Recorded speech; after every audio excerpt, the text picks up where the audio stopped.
In 1975, Pepsi conducted an experiment. They called it the Pepsi Challenge, where they brought two samples of drinks, okay? One was containing Pepsi, the other one Coca-Cola, okay? In identical cups, and gave the samples to participants to taste from it. And then when they drank it, they asked them, which one do you prefer? And majority said they preferred Pepsi. But when they now told them that this one is Pepsi, this one is Coca-Cola, which one will you still go for? Majority went for Coca-Cola.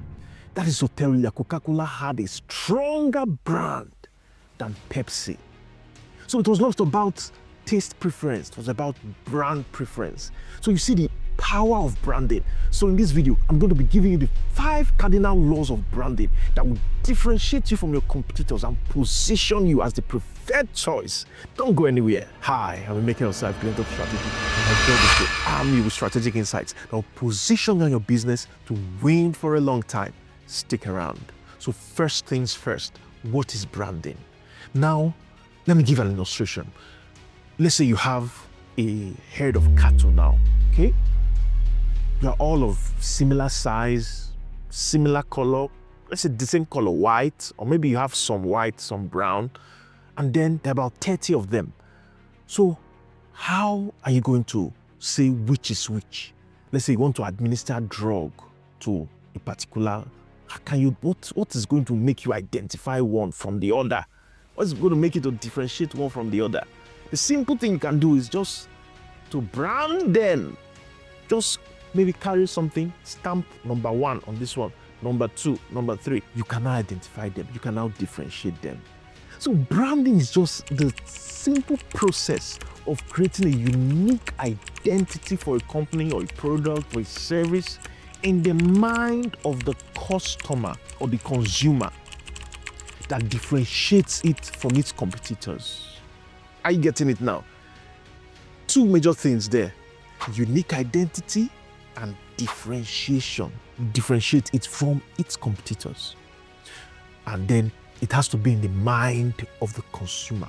Now, when we talk about strategy, we talk about the 3 arms of strategy. One of them is advantage. And the 10 factors of advantage, one of them is strong brand identity.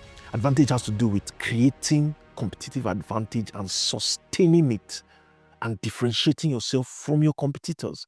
So this branding, you cannot talk about strategy without talking about the things that will give you advantage, and you cannot talk about the things that will give you advantage without talking about branding. There are principles to it. So we're going to be looking at 5 cardinal. So when you condense the different things about branding, they can come down to 5 cardinal laws, and we're going to be brushing them, so that when you are approaching branding, you're approaching strategy, you know exactly what to do. So these 5 cardinal laws, there's an acronym called FIRST, F-I-R-O-S-T. So the first one, F, is called focus, the law of focus. So the law of focus states that a brand becomes stronger by narrowing its specialization, okay, and owning a single well-defined idea or category in the mind of its consumer. Narrowing, niching down. Okay, you're not everywhere doing this one, no. Especially when you are starting out, you are trying to create a brand for yourself, an identity for yourself. You need to, when you are so scattered, it's more difficult for them to pin you down to a particular identity and positioning. Are you getting it now? You don't know Coca-Cola for having wines. Just drink. For example, Indomie. Now, what do you know Indomie for?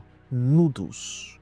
They're not going into other categories of foods, or Coca-Cola going into other categories of drinks or other food. No. Just focused. Okay? So you niche down. You specialize in one narrow area. Choose one narrow area, and in fact, own a particular category. You can create a category for yourself. That's the law of focus. So the second one, identity.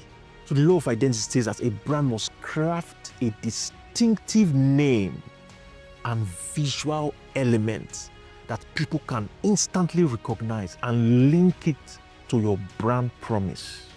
There's a promise, okay? You have something to offer. You have something that you are promising customers. This is who we are. This is what we can do. So they must be able to link that visual element, your name and visual element. Visual elements, we're talking of something like your color, your logo, the shape of your logo, and those are visual elements. For example, Coca-Cola now, red and white. The logo has that Coca-Cola design. You can easily identify it. Okay? Indomie, for example, has yellow, red, and green, I think so. 3. So colors, these are visual elements, identity. So your name also, how easy is your name to pronounce and articulate? You understand? Indomie, Coca-Cola, Walmart, Microsoft, Apple, Tesla, Amazon. Are you seeing how easy it is? Not one, your name is like a sentence or very difficult to pronounce.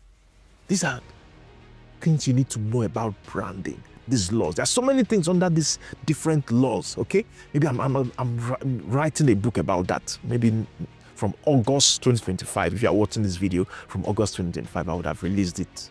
I think it should be free, okay? So you just check out the links if you are watching from August 2025. Go into details. For now, we're just giving you the laws and what it stands for. So the third one is R, reputation. The law of reputation. So the law of reputation states that a brand earns and sustains credibility by keeping to its promise, and then through a lot of publicity and word of mouth advocacy. Are you getting it? So you've kept to your promise, but you have to also keep it in the minds of the consumer that yes, we are keeping to our promise. So a lot of publicity, that's what earns you reputation. There's no reputation without people knowing, without awareness. Okay? So you are keeping to your promise and you are announcing it, you are making it known, earning and sustaining credibility. The law of reputation. So the fourth one is structure, S. Structure, the law of structure. So the law of structure says that every line extension, sub-brand or sibling brand must be designed in such a way as to protect and reinforce the core positioning of the main brand and not dilute it. So what do we mean by line extension and all these things, sub-brand and all of that? So those are just different levels of expression of the brand. Line extension is like the surface level. So it's just like a brand having a different flavor or a different size.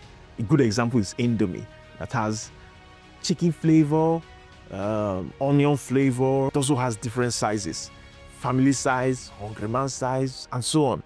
Do you get? So those are line extensions. Then the next level, sub-brand. A good example is Toyota Corolla, Toyota Camry, Toyota RAV4, Toyota Avensis, and so on and so forth. So those ones are sub-brands, okay? They are deeper levels of expression. Then the deepest level of expression is when you now have sibling brand. It's almost looking like a different brand, but it's still the same brand, okay? A good example is Meta, okay? Where you have under Meta, you have Facebook, Instagram, WhatsApp. Those are like different brands under one brand. So those are sibling brands. They are siblings under Meta, the parent brand. Okay? So we are saying that no matter the level of expression of this brand, it must not dilute the core positioning of the main brand. So what we are saying is that it must be designed, all these levels of expression must be designed in such a way that it will still be pointing to the core positioning, the core message, the core promise of the main brand. Okay? No dilution. So we must put that in mind when we are designing these different levels. Okay? But first of all, start with the surface level first. When you're designing, especially when you're just starting. Okay? So that's the law of structure. So the last one, T, first T there is called tenacity. The law of tenacity. It's a very simple law. It just simply states that the brand must maintain unwavering consistency over time. Okay, we're talking about consistency in all the things that you have been doing, in all those focus, identity, reputation, and structure. Maintain it over time. Don't waver. Okay, don't be distracted. Maintain that consistency in your messaging, in your positioning, in everything. Maintain consistency, but be courageous enough to make necessary changes when the market demands it. Sometimes there can be market shifts. Okay, so be flexible enough, but maintain consistency, but be flexible enough and courageous enough to make a shift if the market so demands. The market is what controls you actually. All right, so these are the things you need to know about branding, which is part of what will give you an advantage and differentiate you from your competitors. Do you understand? So I want you to subscribe to this channel. So many things to talk about that will give you an advantage, strategic advantage and positioning that will help you to win for a long time. So I'm going to see you in the next video.